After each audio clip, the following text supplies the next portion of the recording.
I-45F returned home from a 3-day corporate management training seminar to find my house completely ransacked. But the first thing that struck me wasn't the overturned furniture or scattered papers, it was the silence. That heavy, unnatural quiet that tells you something is terribly wrong.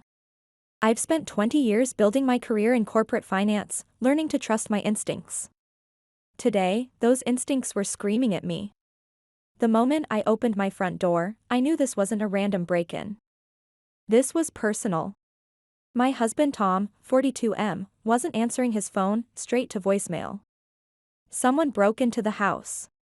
The safe is open.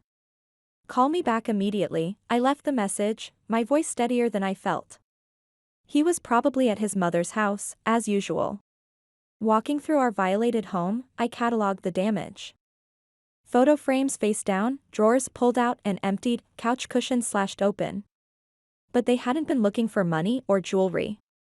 No, they went straight for what mattered most, my grandmother's letters. The only pieces I had left of her, stored in our home safe. My colleague David called, "How was the drive back?" When I told him about the break-in, something clicked. My mother-in-law Victoria, 67F, has been trying to get those letters for months, I said, the realization hitting me hard. She thinks they prove her family was wronged in some ancient real estate dispute decades ago. Call the police, David suggested. I laughed, but it came out hollow. And tell them what?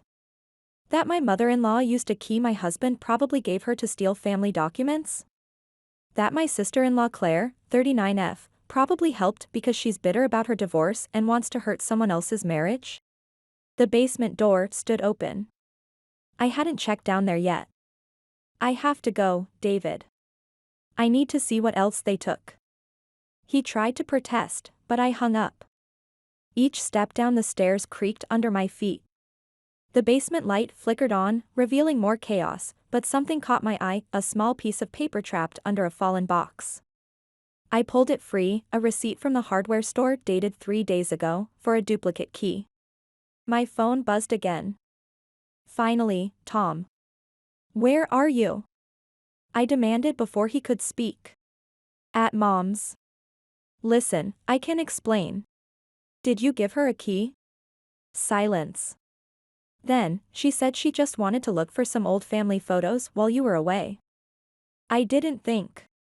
You never do think when it comes to her, do you? I crushed the receipt in my fist.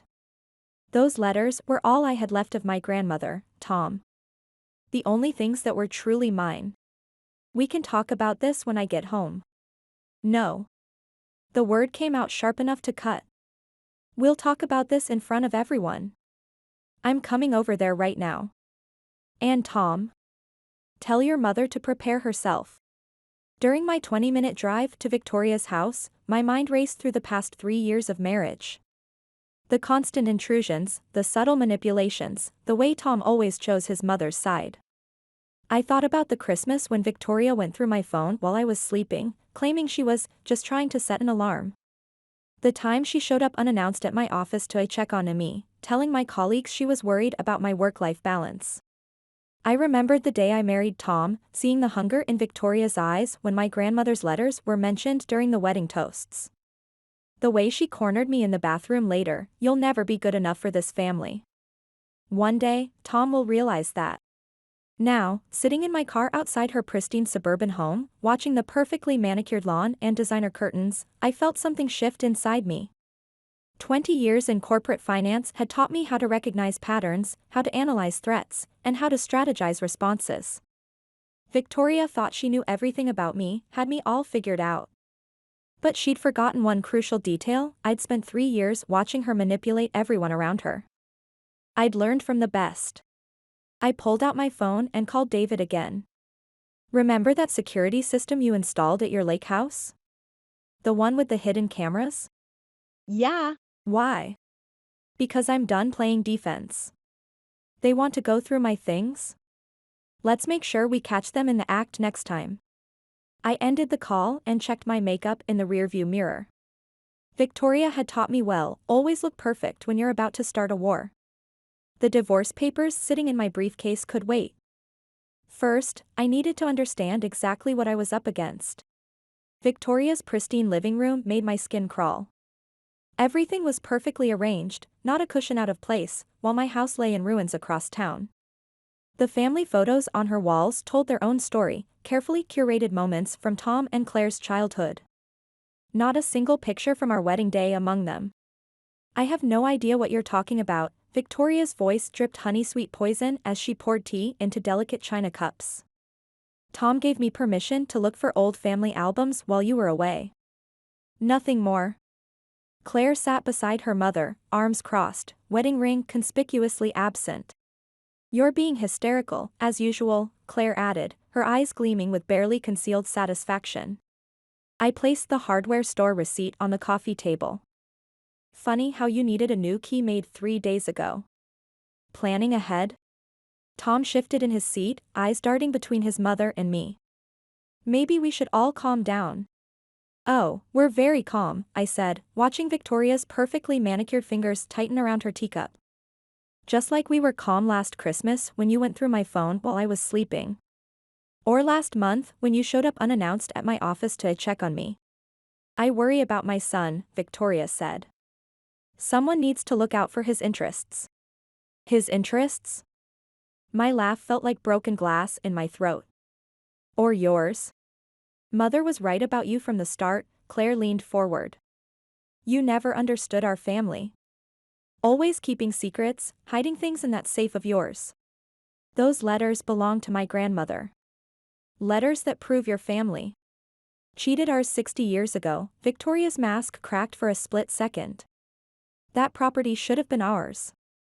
Your grandmother knew exactly what she was doing when she... Mother. Tom's warning came too late. I stood slowly, pieces clicking into place. So you admit you took them? Victoria's face smoothed over instantly. I admitted nothing. And you have no proof. You're right. I pulled out my phone, thumb hovering over the record button. But I will. I turned to Tom. Are you coming home or staying here? He looked at his mother, then at me, always torn, always choosing the path of least resistance. I think maybe we all need space to cool off. Wrong answer. I headed for the door, pausing to look back at Victoria. You know what's funny? Those letters you stole? They're not even the originals. Just copies I kept as decoys. Grandmother taught me well, always keep what matters most where manipulative people can't reach it. Victoria's teacup clattered against its saucer. You're lying. Am I? Guess you'll have to wonder about that, along with what else I might have hidden away. I met Tom's eyes. Don't bother coming home tonight. Or maybe ever. Audrey, wait dash, he started to rise, but Claire grabbed his arm. Let her go, she said. She's just trying to manipulate you, like always.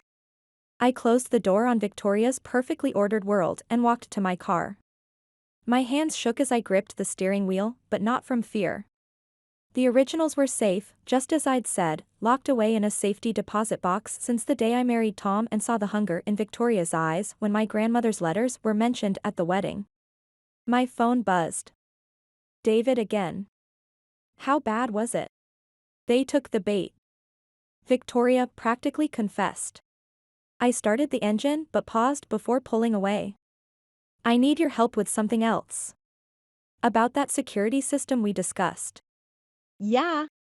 I want to catch them in the act next time.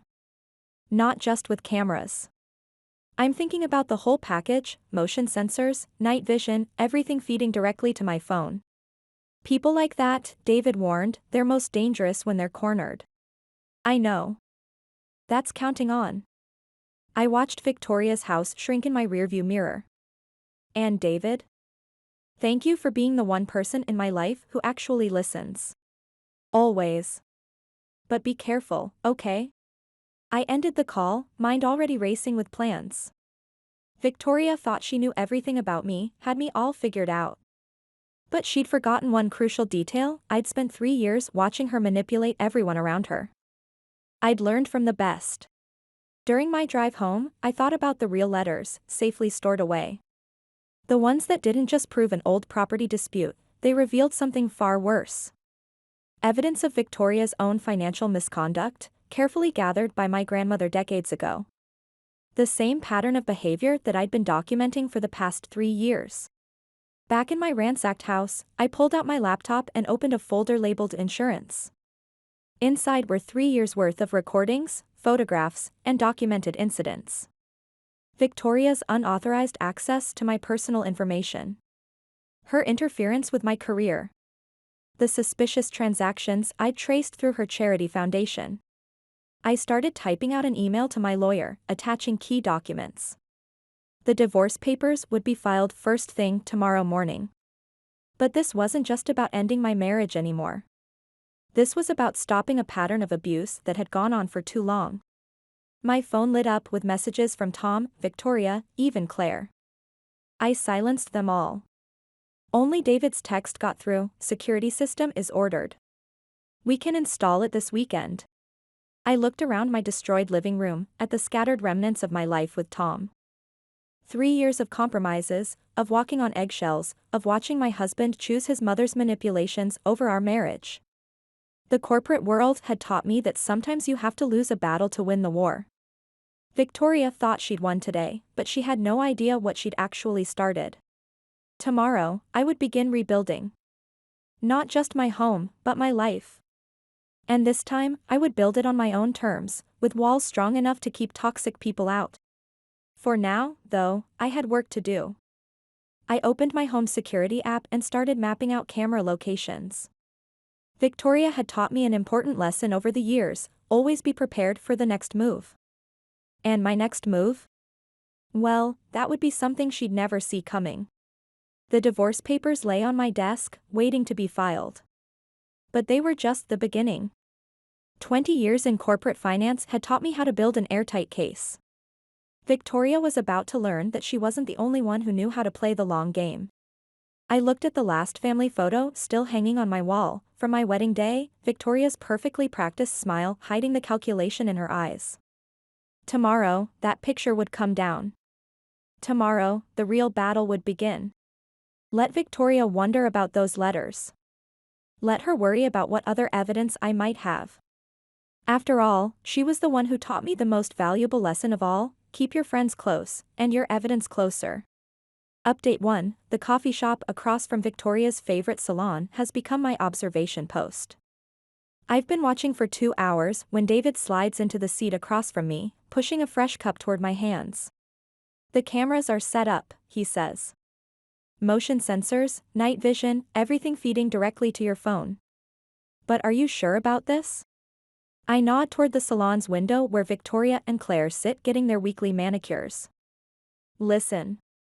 I press play on my phone, their voices crystal clear through the bug I planted in Victoria's purse during our confrontation last week. We need those original letters, Victoria is saying. That safety deposit box has to be at her bank downtown. Tom says she's been going through their financial records. Probably planning to divorce him and take everything, Claire replies. Over my dead body. I didn't spend 30 years building this family's reputation to have her destroy it. We're going back to the house tomorrow while she's at work.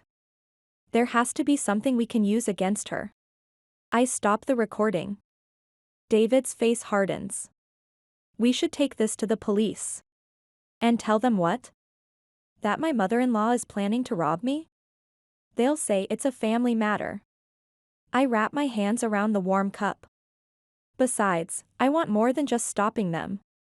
I want them to face consequences for once in their privileged lives.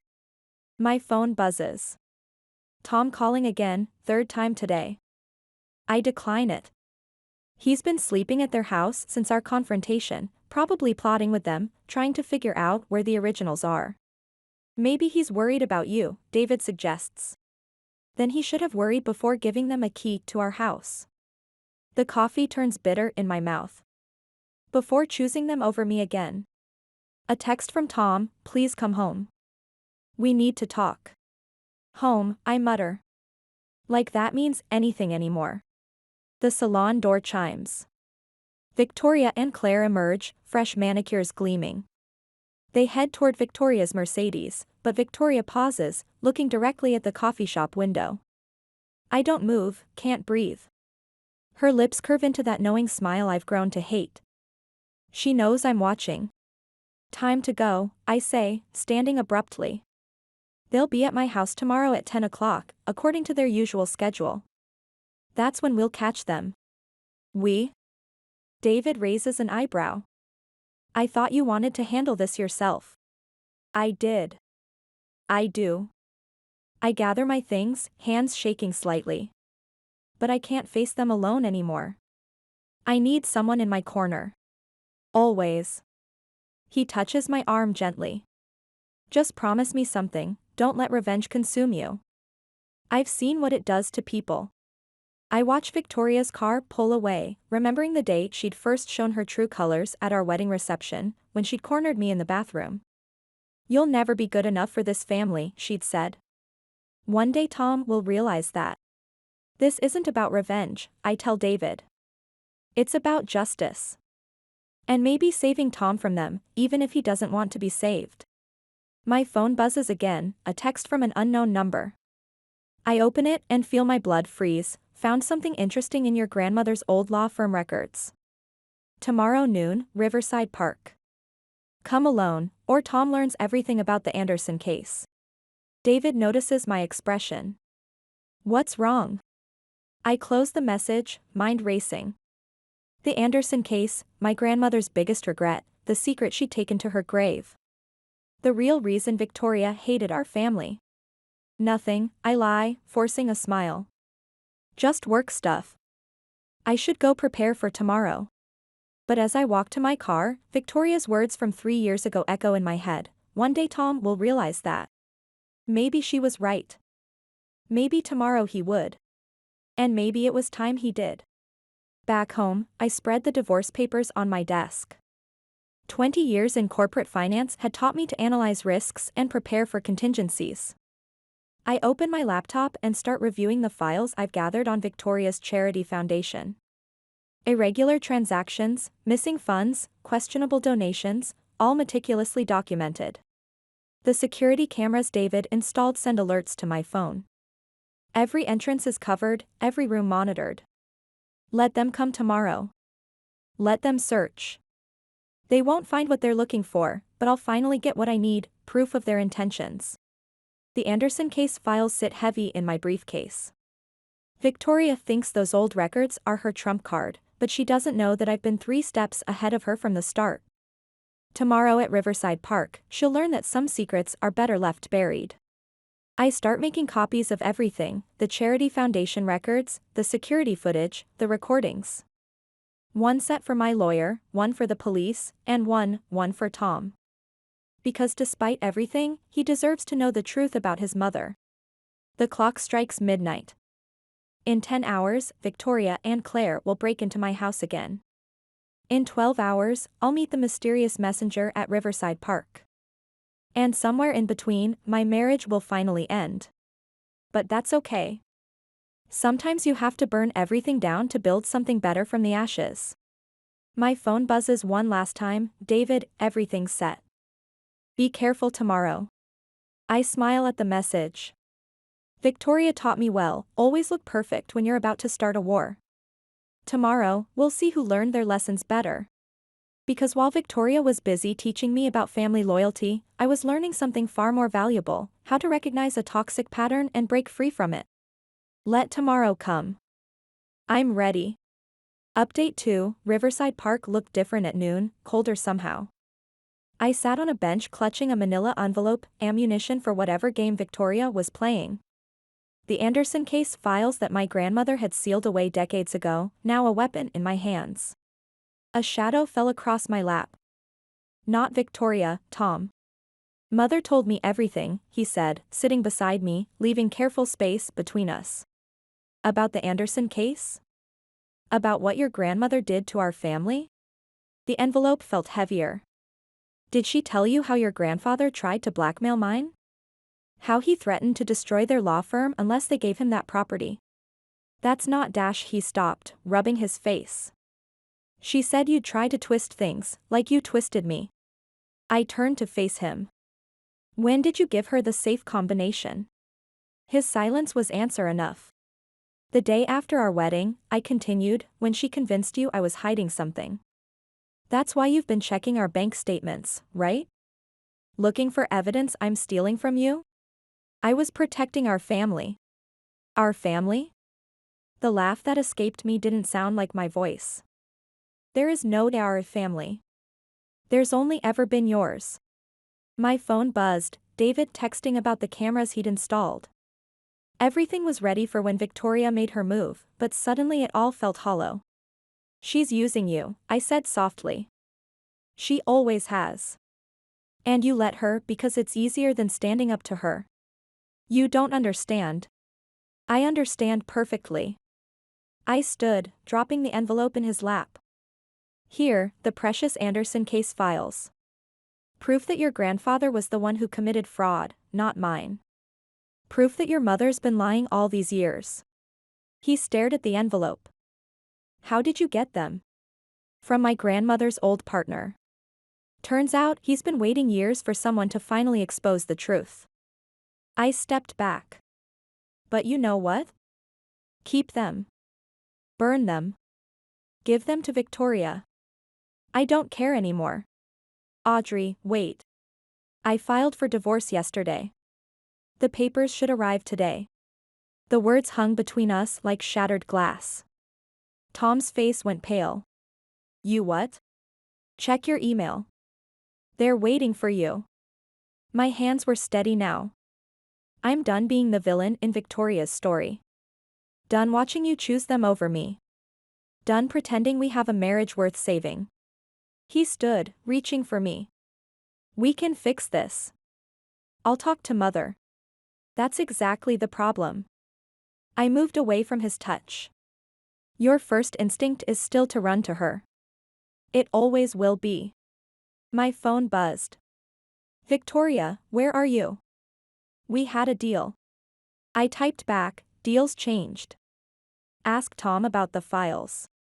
You can't just throw away 3 years of marriage, Tom said.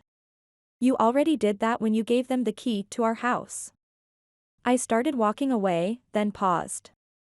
You know what the saddest part is? I actually thought I could save you from them. But you don't want to be saved. Audrey. Goodbye, Tom. I walked through the park, past the spot where he proposed, past the bench where we used to have Sunday picnics.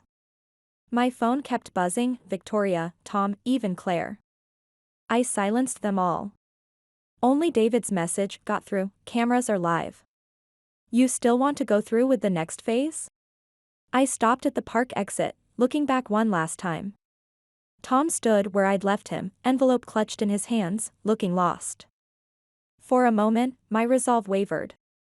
Then I remembered the ransacked house, the violated safe, 3 years of subtle manipulation and gaslighting. Yes, I texted back. But change of plans. I don't just want to catch them in the act anymore. What do you want? I watched Tom pull out his phone, probably calling Victoria. Always running back to Mother. I want to destroy them, I typed. All of them. Because sometimes the only way to save yourself is to burn everything to the ground and start over. The evidence was all there, Victoria's charity fraud, the manipulation, the harassment. Tomorrow, it would all come out. The police, the charity board, the society pages she cared so much about, everyone would know. Let them think they'd won today. Let them celebrate their victory over the Anderson case. They had no idea what was coming. Because while Victoria was teaching Tom about family loyalty, my grandmother had taught me something far more valuable. Sometimes the strongest people are the ones who walk away. And I was done walking on eggshells. Update 3, the courthouse hallway stretched endless and cold. I sat on a hard wooden bench, watching Victoria's society friends whisper among themselves as they waited for her arraignment. 3 weeks since everything came to light, and still they couldn't quite believe their charitable board president was facing embezzlement charges. Tom appeared at the end of the hall, dark circles under his eyes. Claire clung to his arm, shooting daggers at me with her eyes. I focused on my phone, pretending to read emails. Audrey, his voice was closer than I expected. Can we talk? The divorce papers are with your lawyer, I said without looking up. Just sign them. That's not dash, he sat beside me, too close. Mother wants to make a deal. Now I looked at him. A deal? She'll return your grandmother's letters. All of them. If you drop the charges. A laugh bubbled up, bitter as coffee grounds. You really don't get it, do you? She's still my mother. And that's all that matters, right? My voice carried, making heads turn. She systematically destroyed our marriage, terrorized me in my own home, stole millions from her own charity. Those aren't mistakes, Tom. They're choices. Victoria's lawyer appeared, beckoning to Tom. But before he could move, the courthouse doors burst open. David rushed in, clutching a manila envelope. Got it, he said, breathing hard. Found it in Morton's office. I opened the envelope with trembling fingers. Inside was a single document, a letter from Victoria to her lawyer dated 3 years ago, the day before my wedding. What is that? Tom asked. Insurance. In case I ever threatened her control over you. I looked up as Victoria entered in handcuffs, flanked by officers. She planned this from the beginning. The harassment, the break-ins, everything. It was all calculated to make me look unstable. Victoria's eyes locked onto the letter. For the first time, I saw real fear there. Where did you get that? She demanded. Your lawyer isn't as loyal as you thought. I held up the letter. You documented everything, Victoria. Every step of your plan to destroy me. And now everyone's going to know exactly who you are. You ungrateful little dash, she lunged forward, but the officers held her back. Mother, stop. Tom moved between us. Just stop. Victoria's face crumpled. Everything I did was for you. To protect you from her. From what? Tom's voice cracked. From being happy? From having a life outside your control? She never loved you like I do. No, I interrupted. I loved him enough to let him choose. You loved him enough to make sure he never could. The whispers around us grew louder.